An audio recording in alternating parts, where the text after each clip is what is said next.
थर थर कापिला थालिकी अछतिया हो। थर थर कापे जुड पानी लाला।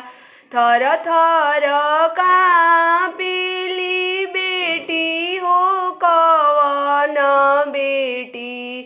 पापा मोरे हनेले बिया है लाला।